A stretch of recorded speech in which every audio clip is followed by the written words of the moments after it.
This is video 3 in a series where it's my most recent work at interpreting Joseph Campbell's The Hero's Journey template. I don't know how to describe this. The Hero's Journey template is not the final version that I find. There's something nested at a deeper level, and that's what I'm doing. The template that he has sounds great and it carries well, but it actually is based on some internal interactive steps that is taken for self-healing. And that's what I'm working to extract from here. And the reason is because that's the monomyth. That's in all teachings and in mythology. So it's interesting. Okay, here's what I've done, and I'll post a link below to the first 2 videos. I don't want to go back and rehash everything we've done on this one, but we are at a point where we have finished the initiation phase and have changed all of the names of those steps along the way. And what I want to do before we move on is talk just for a little bit on this crossing the first threshold one, where you turn in. The reason I want to talk about this one is because it's really easy to identify, but I think it might be hard at first to understand what we're doing when we're crossing that first threshold. And I've done it enough to be familiar enough with it now that I know exactly what how to describe it, perhaps, in a way that at least works for me. And that is to say, imagine you are standing in a doorway that is open. No, let's do it this way. You're standing in a doorway that was open a little bit, and that as life goes on, you're opening it more and more and more and looking out into the world. And that's where we're standing here, looking at the world, but we're looking out a doorway. And this is just something to play in your imagination. That's the physical world. That is Earth. Okay, close the door and turn around. What's behind you? What is behind that doorway from conscious to the spiritual world or to the inner world? Really, it's the mental world. It is your memories. It is our subconscious. It is that right there. There was a Sufi poet, Rumi. I'm not going to go into that very much. I'm going to read it here so I don't have to paraphrase it. I have lived on the lip of insanity, wanting to know reasons, knocking on a door. It opens. I've been knocking from the inside. Yeah, there it is. This is nothing new. We have been told to turn inward. And that's what it is. It's turning into the memories in the past. That what we're looking at to change our life is that we need to understand that we are products of this bundle of experiences and the emotional state of them, and that is what is indeed what is causing our life to be the way it is. And when we get to a point where we realize that, this is that point where we're turning inward to go deal with it. So I just wanted to say that. So let's move on. We've done this. We've got through the healing. Again, I'm not going to repeat too much here because it gets too long. We're going to move right into the return. And I wanted this one to gel a little bit more in my mind before I covered it, because it can be kind of tough to cover this one, I think. We just had our ultimate boon, and we think, well, why is it going to be difficult to come back then? But the reality of it is if you're getting your ultimate boon, what is that in all reality if we are hurt? And what all of that whole situation, all the parts that it entails being hurt, you're going to find that it's you and other people. Sometimes healing doesn't happen until you rectify things or resolve things, or at least put out an effort to resolve things with the people that you have the issue with. That has to happen. If you got aught against your brother, you got to go resolve that before you're having a good life, before God rewards you. So it's not just a matter of saying, I forgive myself. It might be a matter of saying, oh my God, this is what I did to you. Will you please forgive me? Or, hey, I don't have these value systems anymore. I don't fit here in this group anymore. My thinking has elevated to someplace else. I'm moving to somewhere else from where I first started to where I'm going to. So you can't stay where you are. You're going to have to continue to move on in order to be something different. Depending on how extreme you take this, you can just go, oh my gosh, I stole something from Grandma one time and I need to go tell her I'm sorry and give it back. Whew, I feel better. That might be all you need to do. You might go, oh my God, I came from a place where I was beaten, abused, and all I did was, hurt and yell and scream and call people names, and now I feel like such a piece of crap for having done that, and I hurt people's feelings, and what am I going to do? Those are all issues that we're going to have to deal with on the self-healing process, and I believe that's what he's covering, or that's what is in this area right here, because that is the difficulty in going on the path. It's the environment that you're with. It's not a matter of, if you can just feel good and not care about other people, that's narcissism. We're not that. We want to feel good, and a part of feeling good means that we have to rectify what we've done that we've hurt, or something that's there. You can't just walk away from it. Resolving it means resolving it. And also be forewarned that as you're trying to work things out with other people, as you come up and apologize, they might tell you to shove it and get the hell out. I don't ever want to see you again. And you're going to have to just go, okay, yeah. You have to do your part. And if they don't do theirs, that's theirs. But that's a part of it too. People around you aren't going to like it, and they might lash out against you. And if you want to rectify things with them, they might not want to hear it. Okay, crossing the return threshold, that's just coming back out. Master of two worlds. Once you've done this, you can do it, and you've got freedom to live. Pretty self-explanatory. The hard part is the initiation and the return, actually. Okay, well, honestly, I really wanted to do my best to give the 17th stages of Joseph Campbell's monomyth the best shake that I possibly could. And I find that we could modify it to make it easier to navigate. This is a wonderful way to put it, but it's all in analogous terms. Crossing the first threshold doesn't describe to me that process of going into my own mind.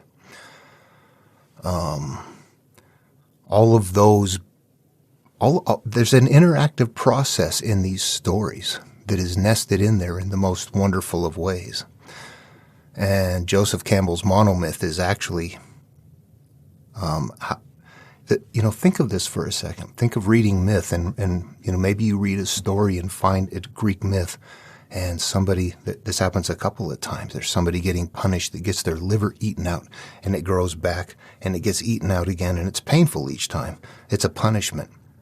And the Greeks thought the liver was the seat of emotion. So here we have this idea of that happening. There's another one, rolling a boulder up a hill, but it rolls back down. Roll up, rolls down. Roll up, rolls down. In Christianity, a tree that grows up and doesn't produce gets chopped down. It grows back up again, gets chopped down. It grows up again, it gets chopped down unless you pull it out by the root.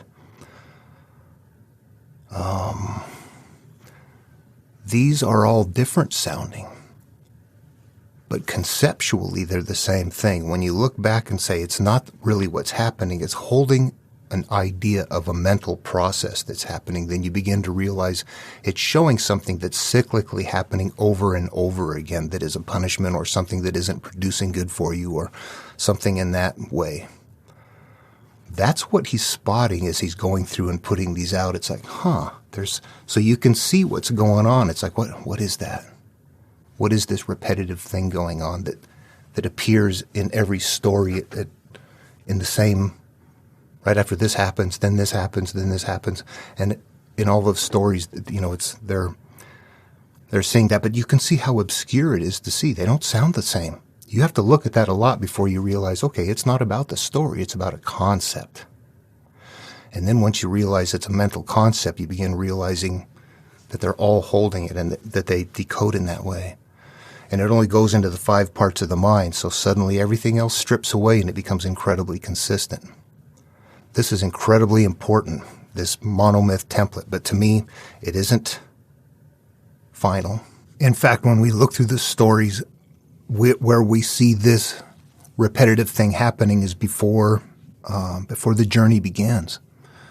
This is, once we translate it into the psyche, what this very specifically means is that we have cyclical issues that continue to emerge from us that are hurtful and painful, and they're emotional, and they cause continued pain. We're suffering through some kind of a punishment until we get to the base of it.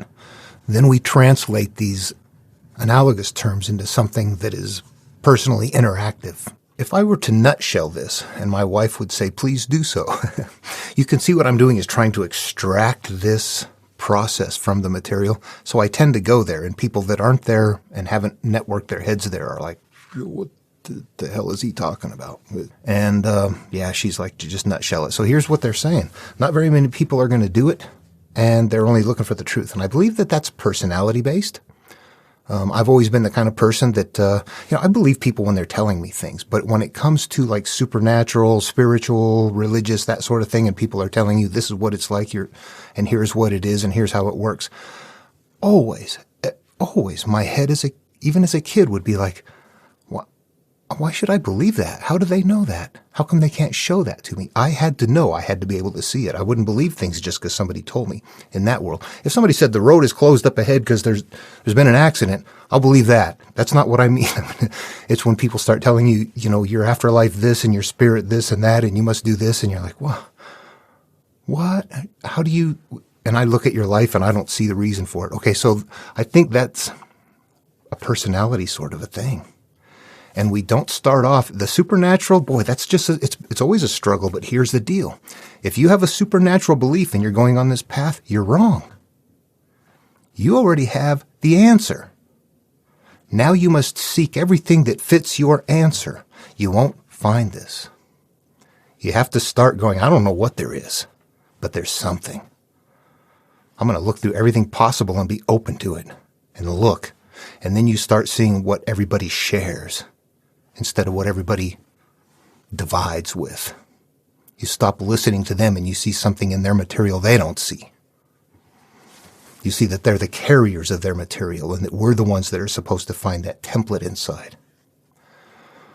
That we turn inward to do that. That we understand that we're leaving the past behind because we've now come to realize that all these cyclical things that are hurting us are a part of our past that we haven't managed. So now we're going to go in and start managing those things and understanding that they are simple memories with emotional states combined together. That we have to change the emotional state, that the memory won't go away, but that the emotional state has to make it so that it's nullified and then it will not affect you anymore.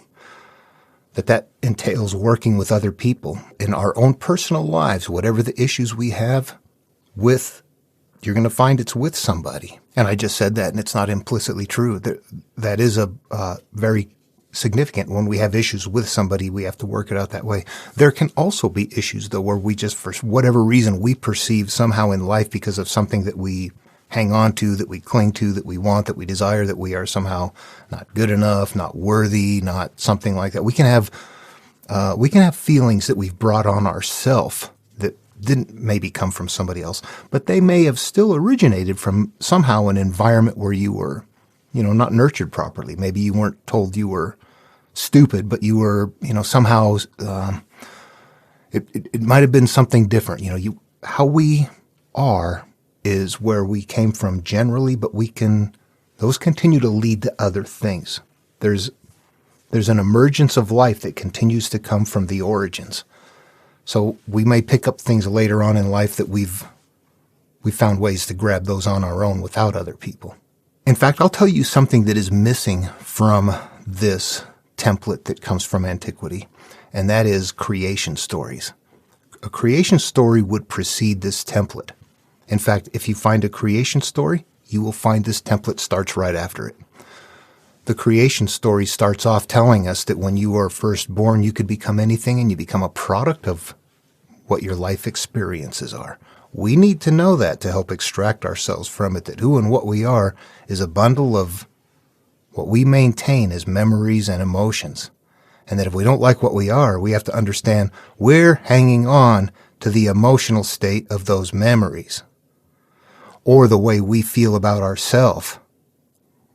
Our life is unfolding. We can't look at life and go, my God, it sucks. Why does this keep happening? You got to stop and go, close the door, turn inward, go look there. That's happening because of something here. That's a tough transition. Before getting there, I almost skipped out on this part. There's a point where we might have so much shame. We've built so much in our own minds. Somebody else would be like, I don't even know why you're shameful over that. But in our own heads, we have that shame we have to get over.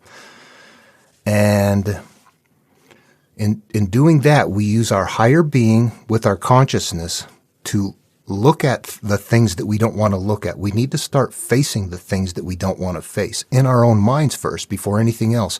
We need to look at them until we get enough of a measure of a comfort with them that we can then talk them out with people. Or maybe we just go, oh my God, I've got to do this. You might just desperately go, I'm going to go do it.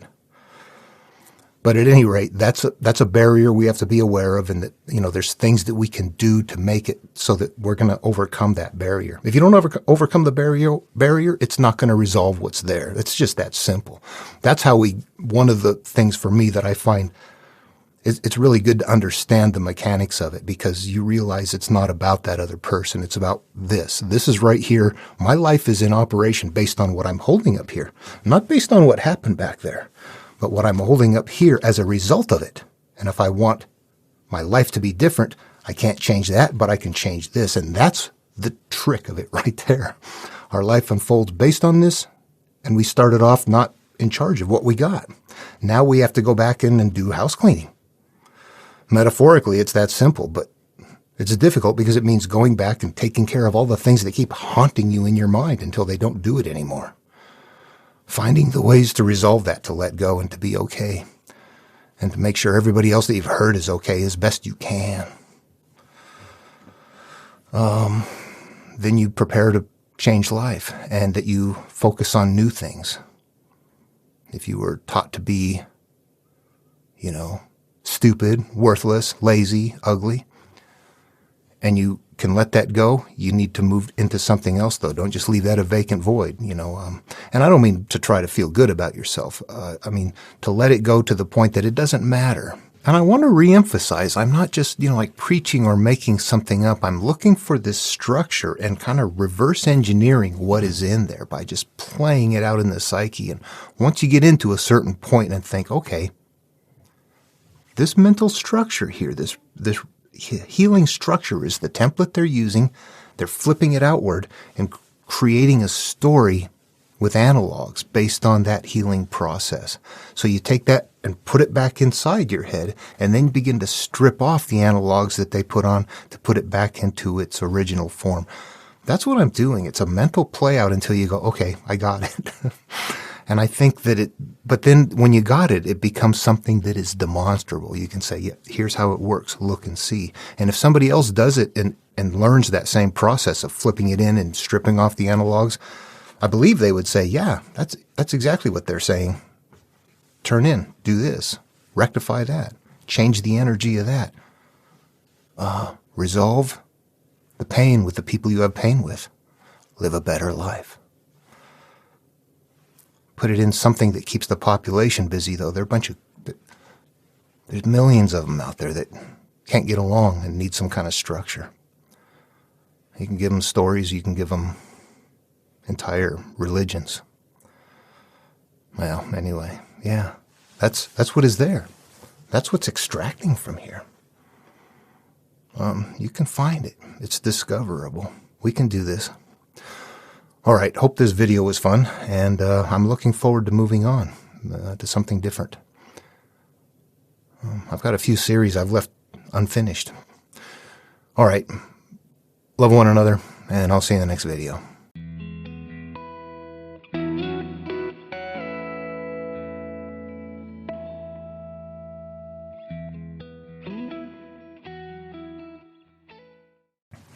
This is kind of some random bonus material I'm putting on the end here, just some free thinking about something that I'm not quite sure. I don't want to make a video on it yet.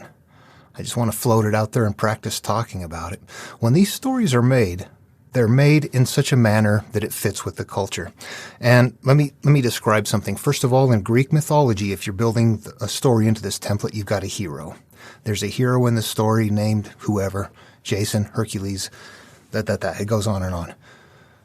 You become the hero when you take the hero's journey path. Now, take that same template, create a religion. It's different. Analogously, it's different. The template is the same, but the analogs are different. We are now doing something different. Instead of creating an adventure, we are creating something that is going to help serve our population. It's going to carry through the population. It's going to help guide the population. It's going to help give the population whatever kind of controls that are needed at that time. 3,500 years ago, these people are stoning their wives on their father's doorsteps. Yeah, they need rules, of course. That's insane to think of that kind of a life. But obviously that's what was going on. So as they're building these stories, whoever the master is says, I know what this is, and I am the one that needs to go on this journey and look inward. How do I get that in my population? I am the Jewish people, and who I need to defeat are the Gentiles. Suddenly, it is so much a part of your culture, the story you're making, the Jews versus the Gentiles, or whatever your enemies are. All of these become enemies of something in here, but they exist in their culture. These people are actually there. So as the people are carrying the story, they don't know that the template is there, but they know this other stuff is there, and they're going to act and feel that way anyway. They're going to carry that. We are the chosen ones. We are the Jews. You are the Gentiles. When you dissect it, I am the Jew, and everybody that is not on this path is the Gentile. The analogs can get scary. And then people turn around and look at it and analyze it and go, well, look at that. These places and those people were all there at that time. It has to be true. Bullshit. It's the template created in their culture at their time for those reasons. It's a little spot on. Well, if you watched this far, let me know what you think. All right, talk to you later.